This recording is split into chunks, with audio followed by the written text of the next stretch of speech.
नमस्कार दोस्तों, कैसे हो आप सब? आई होप आप सब अच्छे होंगे।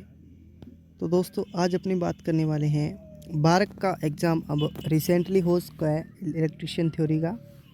तो इसका है अब स्किल टेस्ट। पहले प्राइमरी था, फिर एडवांस, फिर स्किल टेस्ट। स्किल टेस्ट की बारी है। तो काफ़ी सारे मैसेज आ रहे हैं कि स्किल टेस्ट कैसे होगा और उसके अंदर कौन सा सिलेबस क्या है, वो पूछा क्या जाएगा सिलेबस के अंदर। तो दरअसल ये 2 पॉइंट के अंदर अपनी बात करेंगे। वीडियो को कंप्लीटली पूरी तक वॉच करना है, आपको फुल इन्फॉर्मेशन इस वीडियो में दी जाएगी दोस्तों। बिना स्किप करे वीडियो को वॉच करना है, वरना कुछ समझ में नहीं आएगा, ठीक है? वरना वरना कुछ नहीं समझ में आया आपको। बिना स्किप करे वीडियो को ज़रूर वॉच करें। तो दोस्तों चलिए दोस्तों आज के अपनी इस वीडियो को शुरू करते हैं। शुरू करने से पहले आपसे रिक्वेस्ट है, अगर चैनल पर पहली बार विजिट करें सब्सक्राइब जरूर कर ले साथ ही, ठीक है? साथ ही हमारे टेलीग्राम ग्रुप पर ज्वाइन हो जाए। वीडियो के डिस्क्रिप्शन में टेलीग्राम ग्रुप का लिंक दिया गया है। सब्सक्राइब क्यों कर लें दोस्तों? क्योंकि हम ऐसे नोटिफिकेशन आपको अपलोड करवाते रहते हैं इसी चैनल पर आपके लिए स्पेशल। तो दोस्तों टाइम ना वेस्ट करते अपने इस वीडियो को शुरू करते हैं।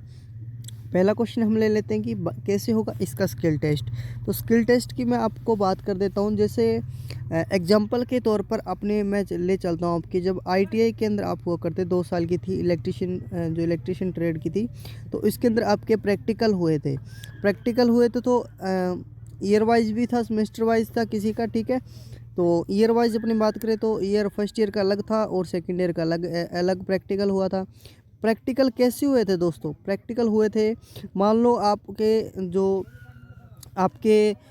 जो फर्स्ट ईयर में से कुल कैंडिडेट की संख्या थी वो 40 थी, ठीक है? 40 थी। तो इसके अंदर आपको जब एग्जामिनर जब प्रैक्टिकल लेने गया तो आपको उसके ग्रुप बना लिए 4-4, ठीक है? एक ग्रुप के अंदर ए नंबर ग्रुप है जिसमें कैंडिडेट की संख्या 4 है, बी नंबर ग्रुप है जिसमें कैंडिडेट की संख्या 4 है, ठीक है? ऐसे करके इन कैंडिडेट की संख्या ग्रुप बना ली। और ये ग्रुप हैं दोस्तों, जैसे 4 है, 4 कैंडिडेट हैं, तो 4 कैंडिडेट को अब एग्जामिनर चारों को एक एक प्रैक्टिकल देगा दोस्तों, ठीक है? प्रैक्टिकल देगा चारों को एक एक। इसी तरह 12 एग्जाम स्टेज में होने वाला है। आपकी पहले ग्रुप बनाई जाएगी दोस्तों, ठीक है? ग्रुप वाइज, जैसा कि लास्ट ईयर में प्रीवियस ईयर में अपने को देखने को मिला था। लास्ट ईयर ग्रुप बनाया गया था। जितने भी एडवांस टेस्ट में बच्चे क्लियर होते हैं उनसे लगभग 4 या 5 गुना कैंडिडेट को बुलाया जाएगा स्किल टेस्ट के लिए। फिर उसको स्किल टेस्ट करवाया जाएगा। उसके बाद जो मेरिट है वो एडवांस टेस्ट है उसी हिसाब से बनेगी। तो लास्ट मतलब प्रीवियस ईयर ये कुछ हुआ था, ठीक है? तो उसके बाद क्या होगा दोस्तों, आपका ग्रुप बना दिया जाएगा और आपको स्किल टेस्ट में भी बिठा दिया जाएगा दोस्तों, ठीक है? स्किल टेस्ट आपसे करवाया जाएगा। और आपको ऐसे नहीं है कि ग्रुप वाइज आपको सभी, जैसे कि एक ग्रुप में 10 मेंबर है, 10 मेंबर, तो 10 मेंबर को एक ही प्रैक्टिकल वो करवाएंगे दोस्तों। आपसे अलग अलग प्रैक्टिकल करवाने वाले हैं, ये ध्यान रखना। आपको अलग अपने को क्वालिफाई करना होगा दोस्तों, ठीक है? और ये प्रैक्टिकल होता है जो गो और नो गो बेस पर होता है हमेशा, ये आपको पता है, ठीक है? तो ये इतनी बात होगी। उसके बाद आप प्रैक्टिकल कर दोगे दोस्तों। उसके बाद आप, ऐसा होता है कि कभी कभार एग्जामिनर प्रैक्टिकल पहले करवा देता है और उसकी थ्योरी है वो बाद में लिखवा देता है। या कई एग्जाम में ऐसे होता है कि थ्योरी पहले लिखवा दी जाती है और जो प्रैक्टिकल होता है वो बाद में, ठीक है? कैसे मतलब, जैसे अपने इलेक्ट्रिशियन थ्योरी के जो फाइल होती थी ना प्रैक्टिकल की, उसमें क्या लिखते थे अपने पहले उद्देश्य लिखते थे, ठीक है? मान लो कोई एग्जाम्पल ले लो किसी तरह का, तो पहले उद्देश्य लिखना है आपको। एक सीट दी जाएगी, ठीक है? जिस पे अपने को आपके रोल नंबर वगैरह मेंशन होंगे और जिसमें आपको उद्देश्य लिखना है। उसके बाद आपको परिचय हेडिंग डालनी है। फिर आपको सुरक्षा सावधानियाँ कि अपने कौन सा प्रैक्टिकल कर रहे हैं, उसके लिए क्या सुरक्षा सावधानियाँ अपने रखनी है। फिर उसके लिए आवश्यक उपकरण की आवश्यकता होगी। उसके बाद अपने क्या कर रहे हैं उसके अंदर, ठीक है? लास्ट में रिजल्ट आ जाएगा, परिणाम, कि हमें क्या परिणाम मिला, ठीक है? उससे परिणाम, मान लो मैं AC टू DC को कन्वर्ट कर रहा हूँ, ठीक है? तो आवश्यक उपकरण मेरे को क्या क्या चाहिए, रेक्टिफाइड चाहिए, ठीक है? ट्रांसफार्मर चाहिए, आवश्यक उपकरण सावधानियाँ मेरे को रखने है, ठीक है? सावधानी रखनी है कि ट्रांसफार्मर को ऐसी सप्लाई से जोड़ना है। बाकी ATC XYZ जो भी आपसे सावधानी है। आवश्यक उपकरण है, आपको क्या क्या चाहिए, एक ट्रांसफार्मर की आवश्यकता होगी, ठीक है, और डायोड की आवश्यकता होगी, कुछ केबल्स वायर की आवश्यकता होगी। रिजल्ट हमें क्या हुआ, ऐसी जो डीसी मिली वो की, ठीक है, जो शुद्ध डीसी नहीं थी, पल्सेटिंग थी, ठीक है। और उसके बाद अपने को आगे प्योर डीसी बनाना है, तो कुछ और कोई एक दो चार बातें हैं जो इसकी चार्ट शीट में लिखनी, ताकि एग्जामिनर अपनी तरफ एक्टिव हो जाए, और वो प्रैक्टिकल अपने को एग्जामिनर की तरफ करके दिखाना है, ठीक है। पूछा क्या जाएगा वो अपने कम्प्लीटली आगे बात करेंगे, बस आपको वीडियो को अंतिम तक जरूर वॉच करना है। ये कुछ होता है आपको, मान लो एग्जामिनर कैसे होता है, 100 नंबर का पेपर होगा आपका, 100 नंबर का पेपर होगा तो मैक्सिमम आपकी क्वालिफिकेशन मान लो 70 नंबर आपको इसमें लाने हैं। एक प्रैक्टिकल के अंदर 2 क्वेश्चन आएंगे, पिछले प्रीवियस ईयर भी ऐसा 2 क्वेश्चन आए थे, ठीक है। तो आपको 2 क्वेश्चन को एक क्वेश्चन को हल करना है, ठीक है। एक क्वेश्चन या दोनों को हल कर सकते हो तो बिल्कुल आप इजीली पास हो जाओगे। तो आई होप इतनी बात समझ में आपको आ जाएगी। ये प्रैक्टिकल जैसे आपका प्रैक्टिकल होता है आईटीआई के अंदर, वैसे ही स्किल टेस्ट होता है, बस ये कुछ उससे हटकर होता है, थोड़ा सा हार्ड होता है, ठीक है। इतनी बात आपको समझ में आ गई। दूसरी बात है कि पूछा क्या जाएगा दोस्तों, तो पूछा क्या जाएगा जो अपने आईटी के अंदर, हाँ अच्छा, ये इसका जो मेन पॉइंट होता है कि इसकी जो प्रिपरेशन है वो कहाँ से करें स्किल टेस्ट की। तो मैंने आपसे कई बार बताया दोस्तों, जहाँ से आपने आईटीआई की है, गवर्नमेंट कॉलेज हो या प्राइवेट कॉलेज हो, उस कॉलेज के अंदर जाना दोस्तों। उन टीचरों को बोलना, जो आपके प्रिंसिपल है, जो आपके एमडी हैं, उनको बोलना दोस्तों कि सर मेरा 12 का एग्ज़ाम हुआ था, मेरा एडवांस टेस्ट क्लियर हो जाएगा, मुझे पूरा पक्का कंफर्म है, इसीलिए मेरे को स्किल टेस्ट की तैयारी करनी है या ट्रेड टेस्ट। तो वो दोस्तों आपको लैब में जाने के लिए लोग रोकेंगे नहीं, ठीक है। आप लैब में जाना, अपने इंस्ट्रूमेंट उनके उपयोग करना, और सामग्री आपकी दोस्तों, ठीक है, जैसे कि वायर वगैरह, डायोड लाने, ठीक है, वो आपका खर्चा वो आपका बैठेगा। वहीं से आप प्रैक्टिकल आसानी से सीख जाओगे। और वहीं से कुछ नहीं आता है दोस्तों, तो यूट्यूब पे बहुत सारी सामग्री आपके लिए उपलब्ध करवा रखी है, तो आप वहाँ से देख कर भी कुछ सीख सकते हो। और वहाँ पे ऐसा नहीं होता है तो वहाँ के जो सर होते हैं वो भी आपको बताने की पूरी सहायता हेल्प आपके करेंगे, ठीक है दोस्तों। आपकी आईटी प्रैक्टिकल लैब के अंदर जाओगे, वहाँ पे प्रैक्टिकल पूरा अपने को सीखने को मिलेगा। एक अच्छी फैसिलिटी वहाँ पे मिलती है, मोटर जनरेटर सेट भी मिल जाता है, सब कुछ मिल जाता है, और औजार वगैरह भी सब आपको उपलब्ध वहाँ पे लैब के अंदर देखने को मिलते हैं, ठीक है। पूछा क्या जाएगा वो मैं आपको थोड़ी सी एक पूछा दोस्तों, किसको किसी को नहीं पूछा कि क्या पूछ सकते हो, ठीक है, क्योंकि इतने सारे प्रैक्टिकल दरअसल ही मैंने देखे हैं एग्ज़ाम के अंदर, एग्ज़ाम के अंदर, वो स्किल टेस्ट के अंदर दोस्तों। तो मैं आपको कुछ इंपॉर्टेंट्स जो स्किल टेस्ट के अंदर जो बार बार क्वेश्चन पूछे जाते हैं वो मैं बता देता हूँ कि स्किल टेस्ट के अंदर बार बार कौन से क्वेश्चन हैं जो पूछे जाते हैं, ठीक है।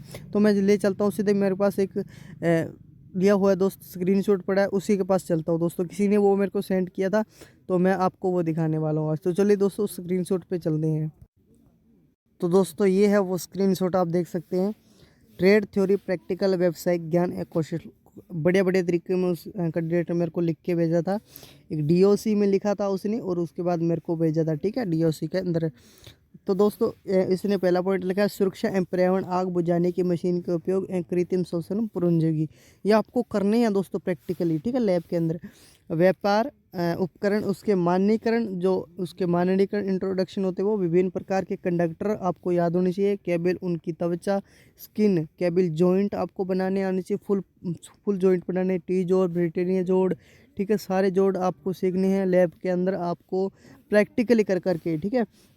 किरचॉफ लॉ किस पे लागू होता है, ओम का नियम आपको आना चाहिए पूरा, प्रतिरोध को जो नियम होते हैं, एप्लीकेशन, विद्युत क्षेत्र चुंबक पर पड़ने वाले प्रभाव, ठीक है, इफेक्ट, 3 वायर 4 वायर, संतुलित लोड, असंतुलित load, single phase polyphase circuit, ठीक है सर। संतुलित लोड ज्ञात करना आना चाहिए, असंतुलित लोड ज्ञात करना आना चाहिए वाट मीटरों के द्वारा। और आईसीटीपी स्विच, वितरण, फ्यूज बॉक्स, ऊर्जा मीटर जैसे सहायक उपकरण प्रैक्टिकस, पाइप अर्थिंग आनी चाहिए, प्लेट अर्थिंग भी आपसे करवा सकते हैं एग्जाम के अंदर। विभिन्न प्रकार की लाइट फिटिंग्स आपसे करवा सकती है दोस्तों, एलपी जैसे मरकरी, वेपर लैंप, सोडियम, ठीक है। लाइट की फिटिंग भी आपको, जो बोर्ड है, पैनल आपको बनाने आनी चाहिए। मेजरिंग इंस्ट्रूमेंट, मल्टीमीटर, मल्टीमीटर क्या दर्शाता है, वाट मीटर, एनर्जी मीटर, इनके सबके वाट मीटर के कनेक्शन आप आने चाहिए। एनर्जी मीटर के, फेज सीक्वेंस मीटर के, फ्रिक्वेंसी मीटर के, टीसी, इनका सब का मापन आपको करना आना चाहिए अच्छी तरीके में। कौन सा मीटर कौन सा क्रम में लगता है, श्रेणी में लगता है, समांतर में लगता है, वो आपको सब कुछ इन्फॉर्मेशन होनी चाहिए। Introduction heating, induction heating equipment, grinding machine and washing machine का निराकरण व संयोजन परीक्षण, ठीक है। कनेक्शन आने करने चाहिए वॉशिंग मशीन के और ग्राइंडिंग मशीन के और इंडक्टिंग और हीटिंग, ठीक है। एक और दूसरा और स्क्रीनशॉट है वो आपको दिखाता हूँ। ये देखो, ये है 10 नंबर है ट्रांसफार्मर एफिशिएंसी, दक्षता आपको ज्ञात करनी आनी चाहिए। श्रेणी समांतर ऑपरेशन आपको आना चाहिए। ट्रांसफार्मर में तेल को जो बदला जाता है वो भी आपको आना चाहिए, ठीक है। 3 फेज संचालन के लिए सिंगल फेज ट्रांसफार्मर का संयोजन आना चाहिए, सिंगल फेज 3 फेज। छोटे ट्रांसफार्मर के वाइंडिंग का भी अभ्यास आप कर सकते हैं प्रैक्टिकल लैब में। ये तो होंगे फर्स्ट ईयर के लिए। सेकंड ईयर के लिए क्या बड़ा रहता है तो वो दिखाता हूँ आपको। सेकंड ईयर का जो सिलेबस रहता है वो ये रहता है दोस्तों प्रैक्टिकल का, कि इसके अंदर डीसी मशीनें, मोटर्स, जनरेटर आ जाती है। इनके जो कनेक्शन करना, इनके जो ड्यूल स्टार्टर हो गए, स्टार डेल्टा स्टार्टर, उनके कनेक्शन करना, उनके वायरिंग डायग्राम है वो दिखाना, ठीक है। तो ऐसे मोटर का स्टार्टर परीक्षण, रख रखाव करना, ठीक है। योजना बनाना, अल्टरनेटर MG सेट का उपयोग वगैरह, अल्टरनेटर वाइंडिंग प्रैक्टिस, ठीक है। ओवर होल्डिंग, मान लो एक अल्टरनेटर को समांतर क्रम में संयोजित करना, ठीक है। सिंक्रोनाइजिंग करना जिसे बोलते हैं, ब्रिज रेक्टिफायर, ठीक है। ये आ गया ना स्विचिंग। ये बहुत मोस्ट इंपॉर्टेंट रहता है क्योंकि छोटे से छोटा कोई भी कैंडिडेट इसको कर पाता है। तो ये सिंपल, ज़्यादातर क्वेश्चन एग्जाम के अंदर यही पूछा जाता है, ब्रिज रेक्टिफायर के द्वारा इसी को DC में आपको कन्वर्ट करना है, ठीक है। तो आपको जो डायोड है उसको ध्यान में रखना होता है कि प्लस वाला कौन सा, ये इधर वाला बड़े वाला ब्लैक वाला कौन सा है, ब्राउन वाला कौन सा है, ठीक है।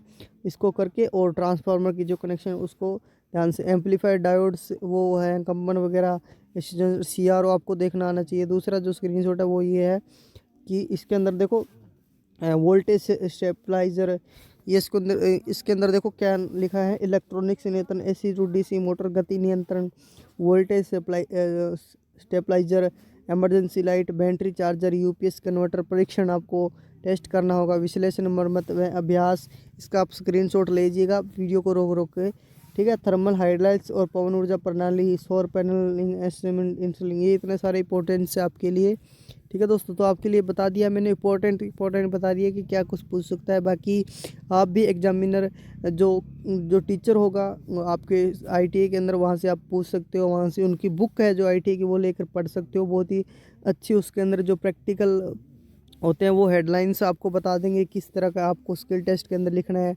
आप वहाँ पे जाओगे तो सब कुछ आपको बता दिया जाएगा, ठीक है दोस्तों। तो वहाँ से आप बिल्कुल आसानी से कर सकते हो, कहीं भी और जाने की ज़्यादा ज़रूरत आवश्यकता नहीं है दूर जाने की। तो आप मैक्सिमम इसमें क्वालिफिकेशन ये होता है कि आप गो और नो बेस पर होता है, ठीक है। इसमें कोई मेरिट वगैरह तो नहीं बनती है। तो आपको आई होप ऐसी जानकारी जो आपको अच्छी लगी होगी, लाइक ज़रूर कर दें, अच्छी लगी है दोस्तों, और अपने दोस्तों को फॉरवर्ड ज़रूर कर दें। अगर अच्छी लगी हो वीडियो तो एक कमेंट आप लिए मेरे लिए ज़रूर कर दें दोस्तों, बहुत मेहनत लगती है वीडियो बनाने के अंदर। आज के लिए इतना ही, धन्यवाद दोस्तों, मिलते हैं नेक्स्ट वीडियो में जल्द ही।